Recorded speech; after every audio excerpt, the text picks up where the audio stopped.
It's 9 p.m. Do you know where your key fob is? Hey there, Nate Benson here. Tonight on the agenda, 61, 149, 4014. I am not Yolanda Vega, and that is not your winning jackpot. On the agenda starts right now.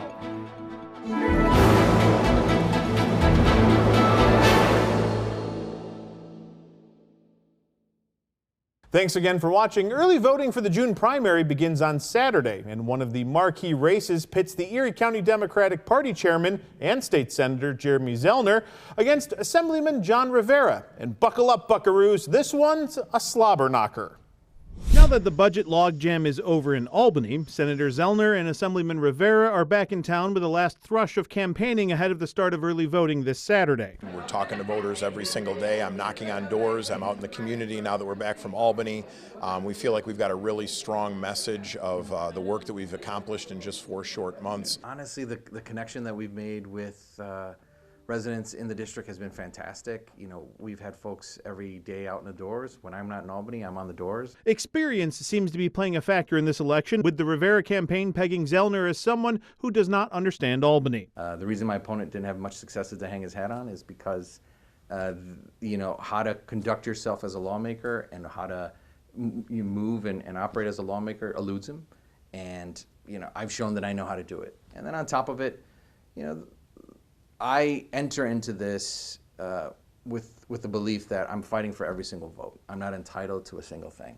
And that's why I knock on doors. That's why I make these calls. That's why I'm on the phone all the time to really engage with as many people as possible. In turn, Senator Zellner highlights some of the work he's accomplished in just 4 months. We've co-sponsored transformational legislation like the moratorium, like New York for All, the New York Health Act. We really are pushing back and fighting what's happening from the federal government attacking our state. And I think you know, our record is going to speak for itself as what we've been able to accomplish for the community about getting resources back in, $60 million plus for the city of Buffalo, more educational funding than we've ever seen in our region. I'm really proud of our record and our efforts, and I'm excited that the voters are responding at the door, and I'd be honored to have their vote on primary day. But Rivera has his own accomplishments he wants voters to keep in mind. I've, you know, really pushed on what's really turned into tens of millions of dollars, I think, just in projects, just in the district.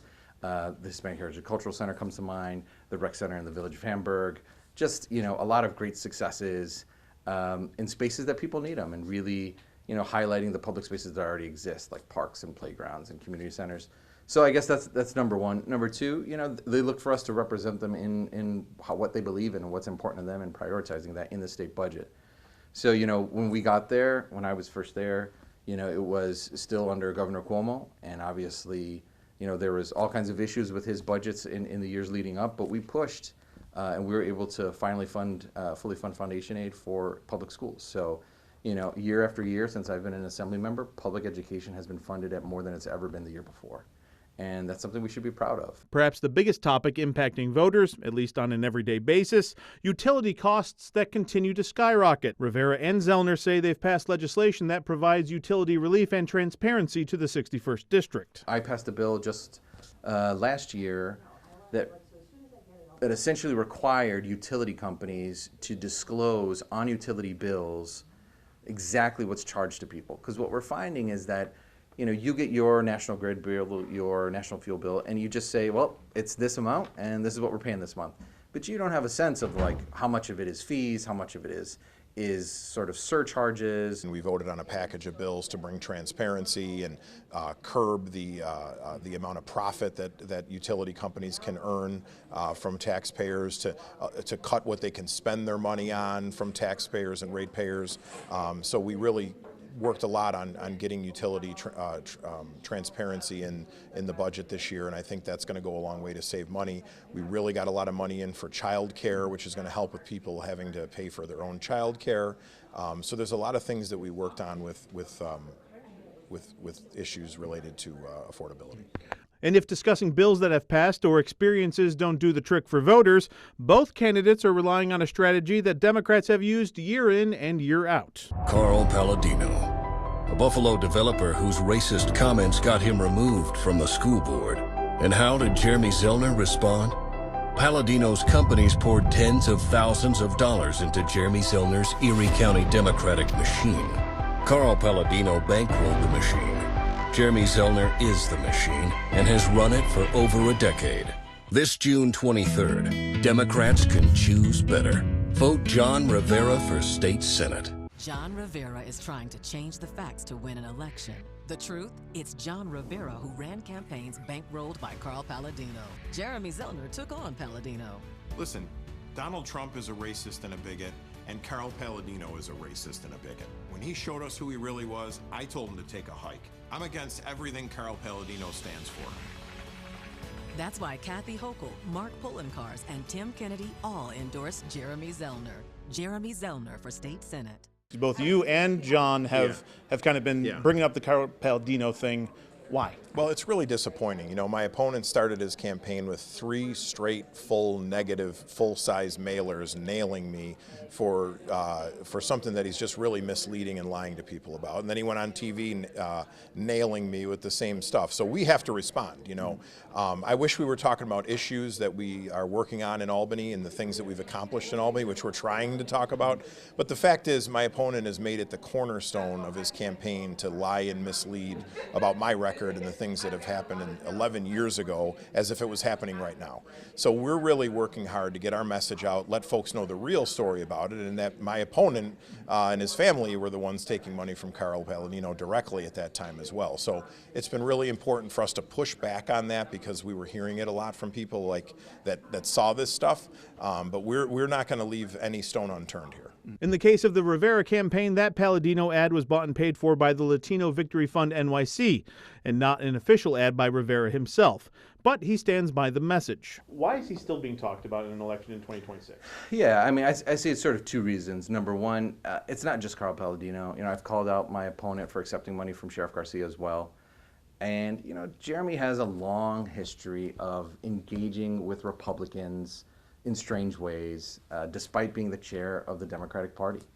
We see it in how judges are elected, but we see it in how our sheriff has been elected now twice.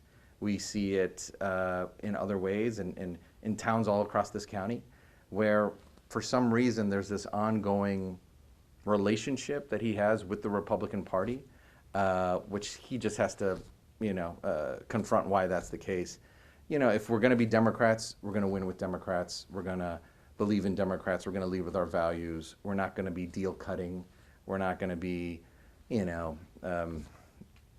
entering into sort of arrangements in which Republicans can take leads.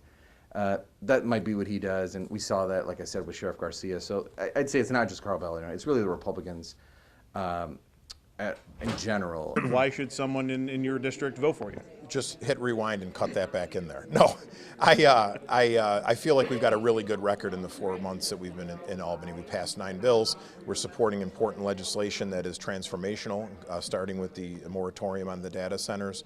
You know, I was born and raised in this district. My opponent moved in here just over a year ago. I've lived here my entire life, and people know that. You know, I know the people that I'm talking to when I go door to door, and we've really been able to get a lot of resources, which everyone's going to hear more about in the next couple of weeks, to this district, because I've built strong relationships with the governor and the rest of our elected officials in the community that know the needs. You know, you just saw a press conference here where we're filling vital need for gun violence prevention here in the city of Buffalo as we start this very difficult summer. I had my primary that was competitive in my first go, and I did that, and then I had election the following time, and I'm happy that that's happened because it's put me in front of people and it's given people an opportunity to see me. You know, my opponent essentially appointed himself to this, and people in Buffalo know what it's like to work hard and to fight for the things that they have and to put food on the table. You know, my opponent's appointed himself to his last 3 jobs, and that's not sitting well with Buffalonians. This is a working class community, and that's all the more reason, frankly, why organized labor has been so supportive of me. I'm supported by the New York State AFL-CIO and specifically, you know, 1199, SEIU, CWA, CSEA, AFSCME, the Buffalo Building Trades, UFCW, NISNA. So I would much rather have the support of nurses, social workers, snowplow drivers than old politics. Coming up, if you thought I was done with politics, I've got a peace bridge to sell you. We'll be taking a look at the triple threat match for the 149th Assembly District, but first a look at the weekend weather.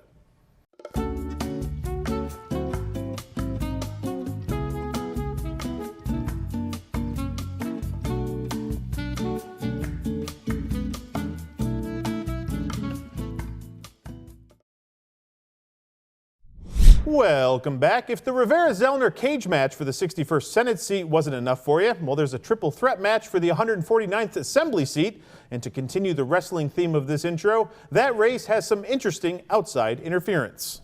Kevin, we are a couple days away from early voting beginning. You've pitched yourself as a different kind of Democrat in this race. How are you a different kind of Democrat? Yeah, I feel like as a party, the whole Bernie versus Hillary kind of debate has dominated intra-party discussions for 10 years. I mean, 2016 was 10 years ago. And at this point, I don't think it is serving us well. I don't know if it ever did. But I think that, I'm a different kind of Democrat because I prioritize taking action on the biggest problems facing working people in Western New York. My number one priority, if I am elected for first term, is to have a laser focus on helping Erie County get on the fast track to truly universal child care. Because just after talking with voters across the district, from Black Rock and Riverside to Lakeview, I mean, I just feel like that is something that there's some momentum with in New York State that we're not feeling yet here in Erie County. And I want to help get Erie County's child care assistance program deficit of $8.5 million closed. I want to fix the structural problem that led to that deficit in the first place. And I want Erie County to be in a position to opt into one of the upstate pilots. But I just know how big a difference this would make, and we just need a greater sense of urgency in making it happen.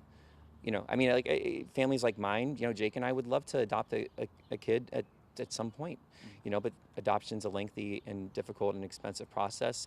Having a baby the old-fashioned way is lengthy and difficult and expensive, and we should work on making that less difficult and expensive and lengthy. But it's families can plan for one-time expenses, but it's the $2,000 a month in childcare that's really hard to plan for. And families like mine, where we can't just say have a happy accident and figure it out as we go. We have to have that plan in place. And families of all sorts are making these decisions to grow or often to not grow their families because they can't afford it.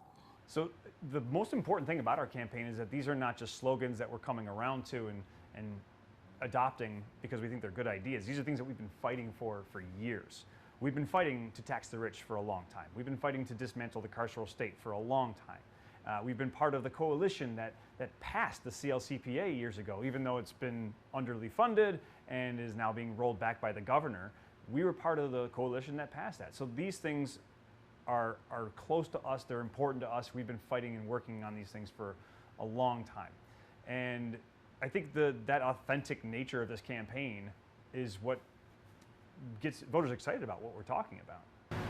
What would be a central legislative agenda item? Let's say you get elected, you win the primary, you win an election, you're heading to Albany next year for the session. What is a key legislative agenda item for Adam Bogdan? Two things jump to mind. Number one is universal child care statewide. I know they're trying to roll out a little bit of pilot programs here and there, but this is something that everybody needs, regardless if you're in New York City or Western New York. Working families are struggling everywhere. And so having a universal child care system where the people who are working those jobs have good, organized workplaces and they get paid living wages while taking care of people's children so that they can go to work and get good jobs, that'll be transformative for so many people that I work with on a daily basis in family court, low-income people who need that.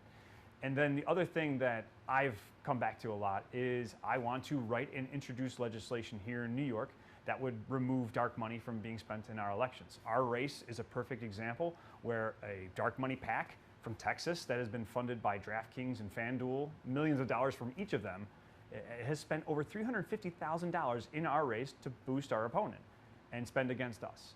and that should not be allowed. And we can change that at the state level. We kicked off our campaign early January and moved forward full steam ahead. It's been fantastic. We've been spending a lot of time knocking on doors, talking to voters, more importantly, listening to what they have to say across the district.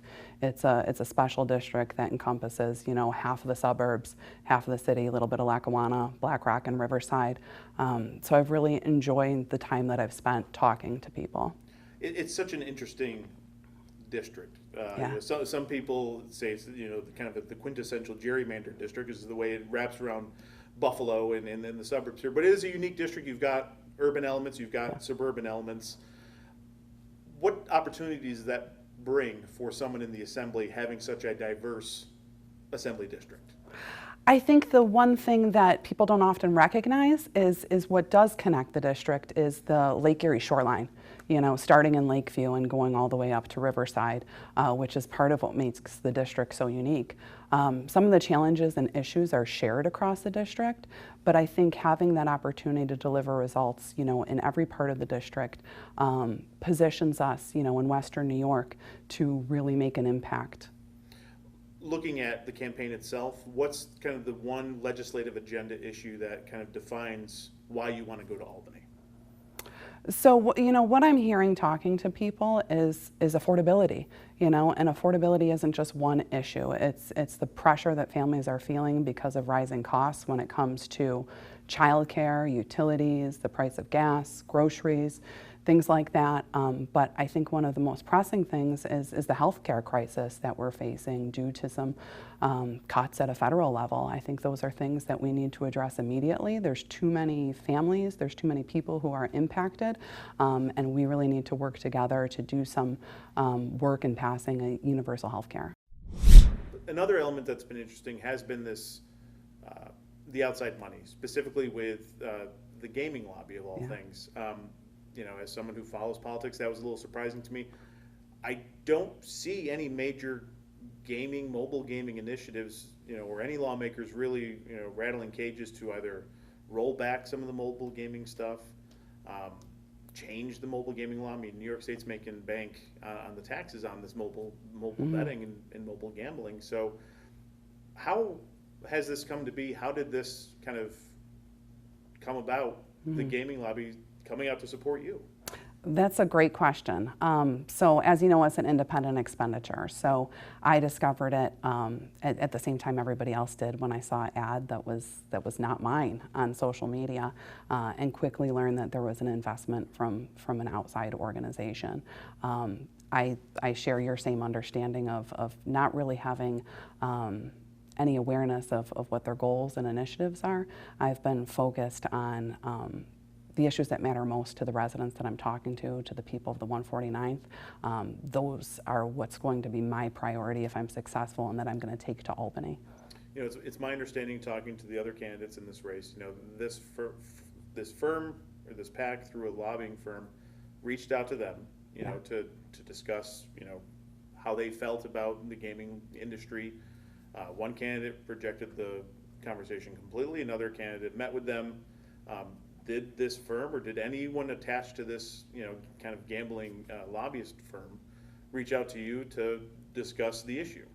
No, there has been no coordination, no collaboration. My understanding is that they're investing in several races across the state in different assembly districts and beyond. Next on the agenda, Dave McKinley and trains. It's like a news story match made in heaven.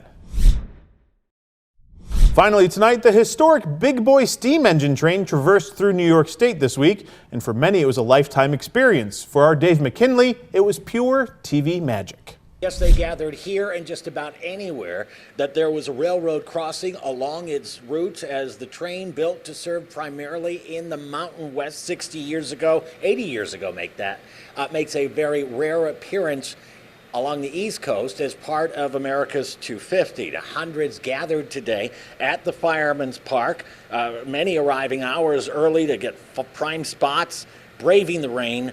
Some were train enthusiasts, but you really didn't have to be.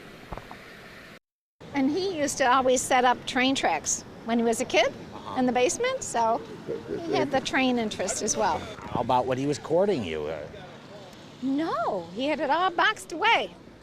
Had other things to do, sir? Pardon? Had other things to do? Well, it was time to outgrow that at the time.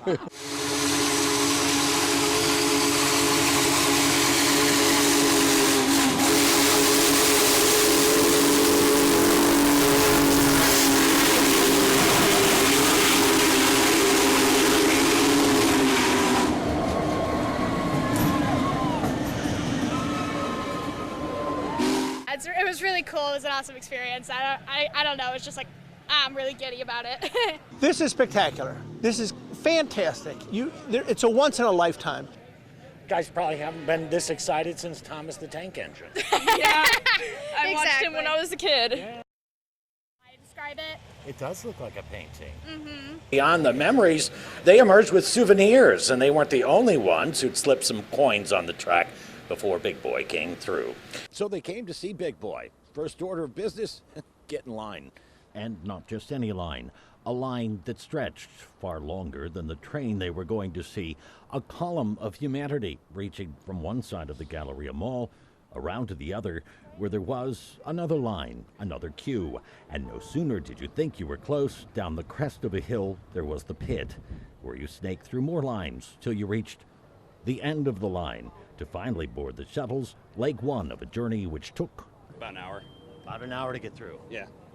A short ride to the Bison Yard, where it was time to see Big Boy up close, and where, with some help from the Sloan Fire Department to keep its boilers full, it could say hello. And folks could take pictures, and they did, as they stood in marvel of what one described as a living, breathing thing. Creates its own power. It has a fire in its belly. As they did when it arrived on Tuesday, some plan as well to crowd crossings when Big Boy leaves Buffalo. As some train enthusiasts say, not just to see it up close, standing still, but to watch it work, to see it, to hear it, and to feel it too. Feeling that vibration on the earth as they go by, it's an incredible experience. I recommend anybody who gets a chance to watch it go by.